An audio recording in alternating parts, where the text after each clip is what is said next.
Hello, good morning, and welcome to this very early morning. Well, overnight. Let's just call it what it is. Overnight taste challenge. This year, dawn busters is a meaningless term because when it's 6 o'clock in the morning and it's pitch black, then you know it ain't really 6 o'clock in the morning. It's pretend time, daylight savings time. We're gonna save daylight. How you like that? We're gonna save daylight. We're gonna turn back time. Cher could not do it. Cher could not turn back time, but we're gonna turn back time and make a pretend time.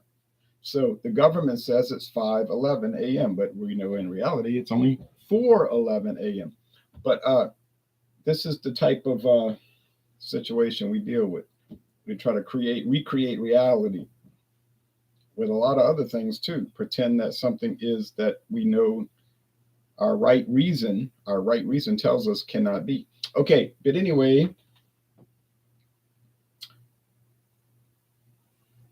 we've got two blended scotch with two single malt, two that's coming, blended's coming, but we're on single malt, two Speyside. These are both from the Speyside single malt whiskeys. This one is Lismore, not Liz Less, Lismore.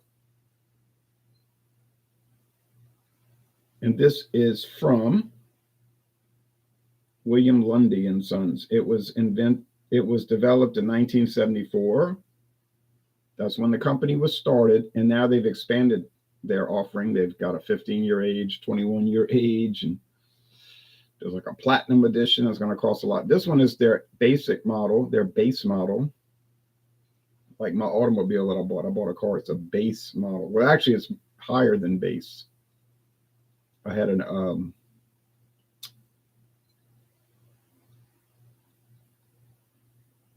option added on, probably at the factory, but $350 option. But anyway, this is Lismore, no option add-ons, totally base, 6% alcohol, 6-year. Getting it all confused today. 6-year aged, 40% alcohol, 6-year age. It's distilled for Lismore, for a Lundie. This is what we call a contract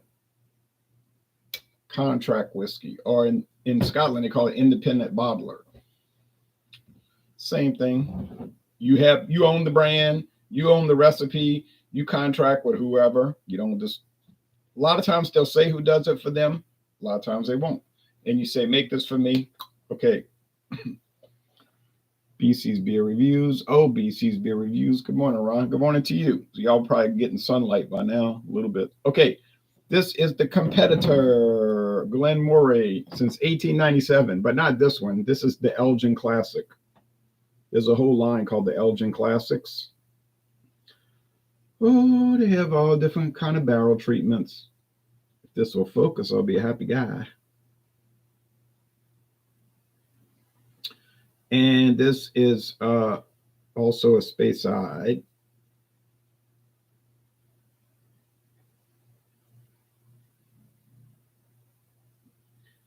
And this was introduced in 2014. So in 2014, they added this, this line, and they call it the Elgin Classic. So now it finally focused. This is age approximately 6 years. There's no definitive age statement, okay? So technically, it's a non-age stated Scotch. But if you look at the website, there's a little video where the distillery master's talking about it, and he says it's aged approximately 6 years. So, but they don't give the age statement because they probably have some. It's probably an average, is an average. So they might have some 3-year in there and some 12-year where they blend it all together. It's all single malt. It's no grain whiskey, but it's all malt whiskey from this distillery. And then it gives it an average 6-year age. Okay. They did start in 1897. I think they went out of business for a little while, but then they got restarted. Let me wipe this off. They got restarted. They're owned by a French company today, Bardinet.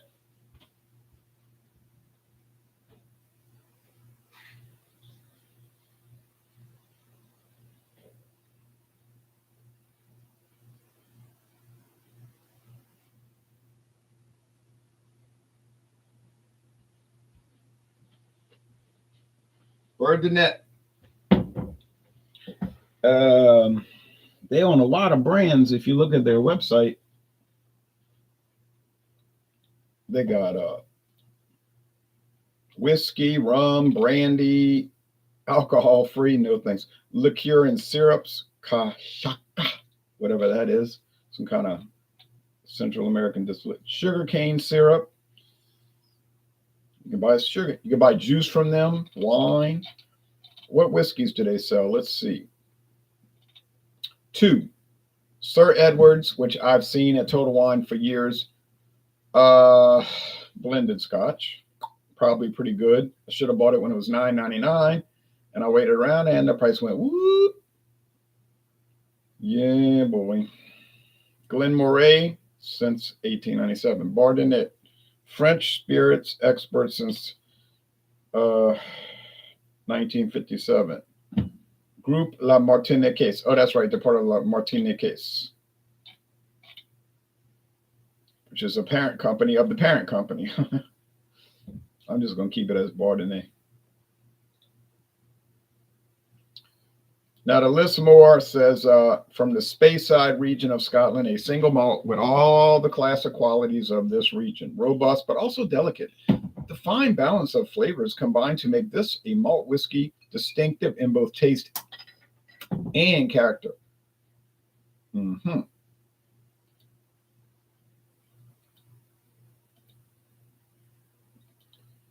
Yes, I'm old enough. Okay. Oh, yeah. See, La Martiniquaise has a lot more products, not just the 2 Bardinet. Just their Scotch whiskeys. Look at all the Scotch whiskeys. Listen to this. Label 5. Not sold in the United States, but it might be, but I've never seen it. They got Cuddy Sark. Well, you know everybody. They bought Cuddy Sark from Edrington Group. Glen Moray. Well, I got that right here. Glen Turner. I never saw Glen Turner. Sam Barton. That's Canadian whiskey. I think that's only sold in France. Old Virginia bourbon whiskey. I think that's only sold in France. Those are probably contract. Canadian whiskey, probably contracted with some Canadian company. And Old Virginia probably could be Sazerac making it, Buffalo Trace, or Barton Distilled. Who knows? I mean, look, foil cap. Let's get something straight. If you got a sensitivity about, here's a foil cap too. If you have a sensitivity about somebody contract distilling a product or contract brewing a beer or somebody selling out and getting bought out, you might want to avoid this hobby because you're going to get very offended very often. Okay, I'm just telling you this. Your favorite beer company that's in your town with the guy that's so down to earth and is your buddy. Oh, this has a real cork.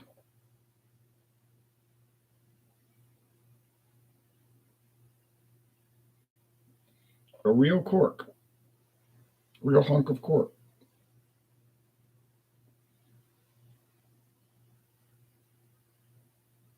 See that? Plastic cap.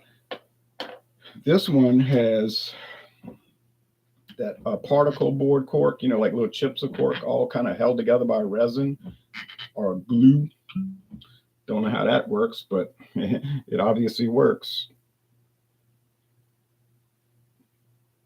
So no plastic here, no rubber stoppers, no twist caps. Price. Oh, yeah. When I bought the Glen Moray at Walmart years ago, I mean, it wasn't a long time ago, but it wasn't the other days before the scamdemic started. It was like $24.99. Price has gone up, but I paid $24.99. And then it wasn't long after the price started creeping up. Now the Elgin, the Lismore was $18.99 at Trader Joe's, and that was last year. Just 1 year and 4 months ago. Has the price gone up? I really couldn't tell you. I assume they probably did. But it was $18.99. I got the receipt. I kept that receipt because I knew I'd forget. And I bought a whole bunch of, I spent over $200 that day buying this and that and everything. That's all right. I did not borrow the money. I had the money. I used a credit card just for convenience, but I paid it off at the end of the month. I use it like a charge card. I do not borrow money to buy beer, wine, or liquor.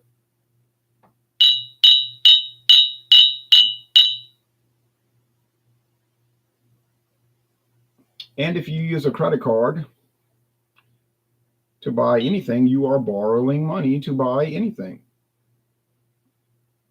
Unless you pay it all off at the end of the month. Now, you say, well, I'm keeping up with my credit card payments. I know that means you're keeping up with your debt payments. You borrowed. Well, it's basically like you paid to buy money. You bought money, but you paid a fee. It's up to you, but do what you want, But I mean, oh, now, by the way, the Glen Moray's a little lighter, as you might have noticed. Not profound, but yeah. So when you borrow money, like using a credit card or go to the bank, you're buying money. Like you said, well, I don't have $300 right now. They'll sell you the $300 for a price, whatever the interest rate happens to be, 7.6% right now or whatever, depending on the type of loan. So you have to pay them back. The agreement is you got to pay them back, and you got to pay them the charge. You got to pay them the fee for the money you bought. It's fair enough, I mean, if I would have lent my friend some money, I wouldn't charge him a fee, If I had a friend that needed money, I'd just make a loan, say, well, here's $200 and just pay me back the $200. I wouldn't charge them, usury, they call it usury fee, because you're paying for the right to use the money. But I would expect to get paid back. Now, I have some people borrow money from me they don't want to pay back. It's like, oh, they forgot about it. No, but I didn't forget about it. They didn't say, could you give me the money? They said, can I borrow the money? Could you lend me the money? Well, lend means you pay me back. Okay, so I don't forget these things. All right.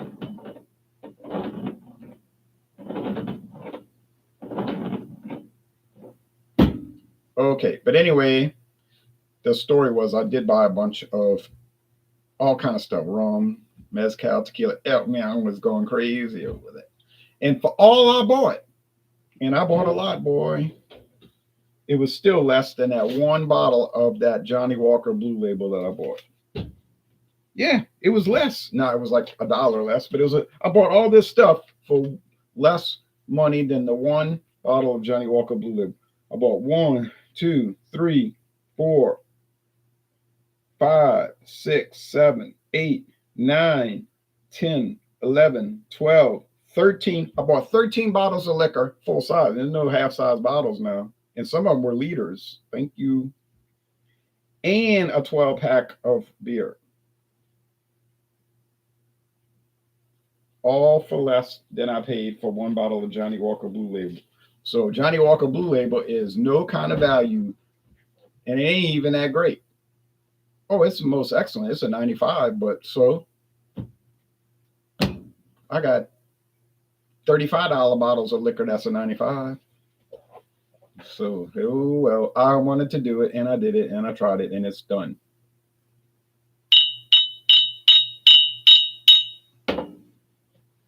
Okay. Now, these Speysides, they're not going to be smoky and inky. They're not going to be smoky, peaty, and all. You'll get a little peatiness like the compost pile, but they are not going to smell like, like some people say, I can't stand scotch. It's full of smoke. Well, some are, yes. Some types, there's different styles. Like there's different styles of American whiskey. There's different styles of Scotch whiskey, and they're not all smoky. It's up to you, whatever you want to drink, Yeah, this smells kind of compost piley. Would you ever smell this and think it's an American whiskey? No way, never. Good morning, Jay, says Maxwell. Good morning to you, Maxwell, in the Russian Federation. All right, peace to you.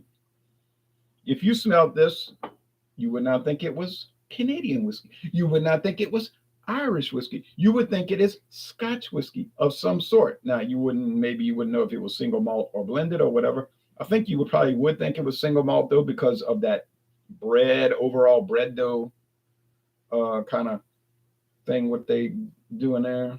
Like the grain was going to make it like a corn. Of course, you can make corn bread. I know that. This got a little bite in the nose. You say, how can I have a bite in the nose? That doesn't even make sense though. That's a flavor characteristic. I know. Hear that squeal?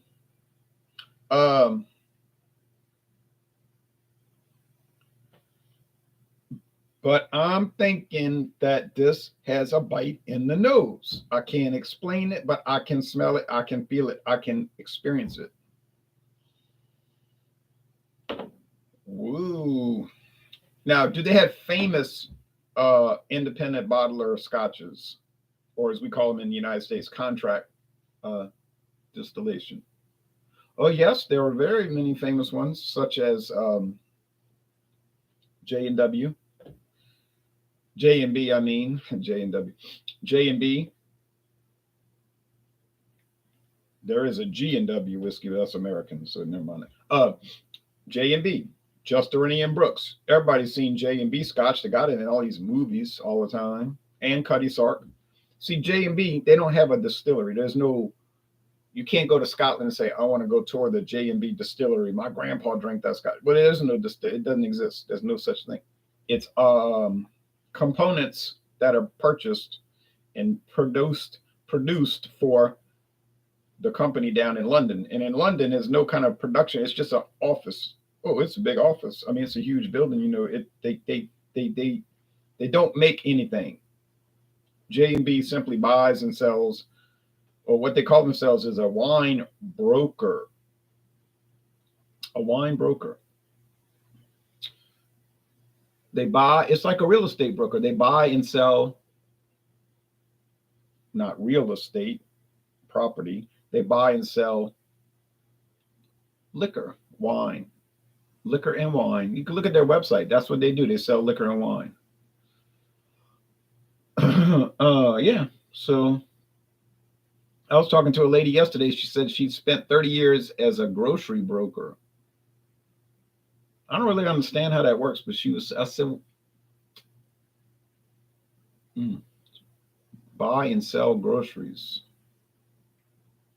Or they I mean, I don't know how that works. They buy in cans of beans and they like auctioning them off or making deals with different stores. Like, well, I'll sell them to you for this. If you buy this okra as well. Okay. I mean, I don't know. I don't even know how the whiskey brokers work really. But somehow that works. And J&B is a whiskey broker, and they don't own a distillery, and the whiskey is made for them, because they used to just buy and sell whoever's whiskey, but they wanted to make a brand for themselves. You understand? They wanted to create a brand for themselves, so they came up with a brand. You know, and I'm sure they got some distilleries to let them taste it, and they say, oh, jolly good. Oh yes, that's the one we want. Produce it, and they say okay, and they do it. Okay. Now, Jack Daniels, on the other hand, has its own distillery. They make their own products. They don't buy it from somebody, right? Jim Beam, they have their own distillery. It's not bought. Buffalo Trace. Buffalo Trace is made at Buffalo Trace. They make their own stuff. So it depends on the company. Crown Royal have their own distillery. There literally is a Crown Royal distillery that makes Crown Royal whiskey. And there's a Black Velvet distillery that makes Black Velvet whiskey. Now, if they have extra time and room, do they make stuff for other people? Yes, I'm sure they do, but they're not going to tell you about it. All right. Taste time.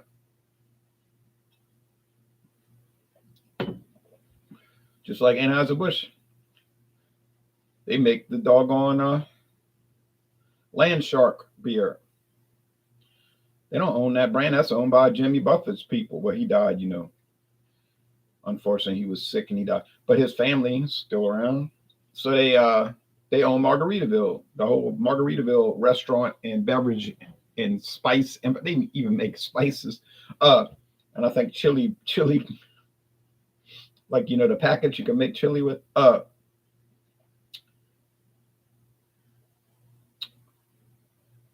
there's no Margaritaville brewery. They don't have that kind of money to do that. So they contract with somebody. I think I've explained it very well, but it does seem to confuse some people. All right, this tastes very basic. I don't mean basic bad. I just mean basic. It's like my car. I told you it's basic, but it's not bad. And it does have that option add-on, you know, it's $350 extra.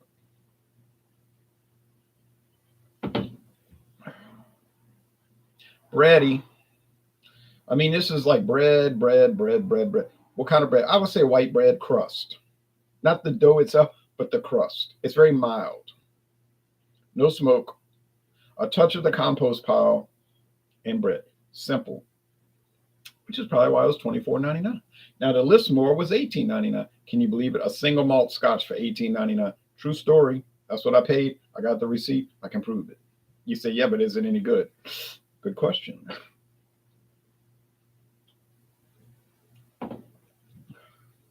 Well, it's good,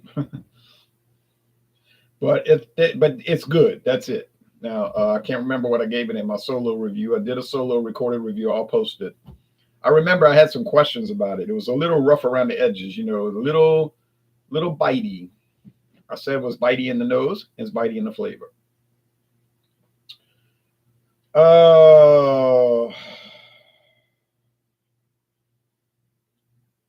They claiming on the bottle they've been making the same. They've been having this same recipe made for them since 1974. Yeah, I guess some people like it. I mean, it exists. It's on the shelf. You say, yeah, but for real, people are buying it because they're cheap. They only want to pay $18.99 for a bottle of scotch, and they're going to pretend to themselves that they like it. Yes, I know people like that. You see what they drinking, and you know they don't really like it, but they, like you say, ain't no way they like Great Value lemon lime soda. But since it's a lot cheaper than Sprite, they're going to pretend like they enjoy it. And that may be the case. Sometimes it's the opposite. I bought the doggone Aldi corned beef, and it's better than the name brand corned beefs. I'm telling you now. Now this one, I think it's all right. I give it a B, like an 83. You know, it's good, but ain't great. But it's a long way from 100. 83 ain't close to 100. All right, so but it's all right for $18.99. It's all right. I buy it and you can experience it, find out about it, and everything. So I'm gonna say this is the Lismore. That's the Glen Moray. So now I'm starting off 0-1. So actually the Lismore is smoother. Well, that's a shock. I'll be doggone. Huh? Well, we'll see what happens in the future challenges. I didn't think I'd start off 0-1, but I don't have any experience with the product. I do now, 2 sipping. So we'll keep going through it and try to get better. All right. Thanks, everybody. Y'all take care now.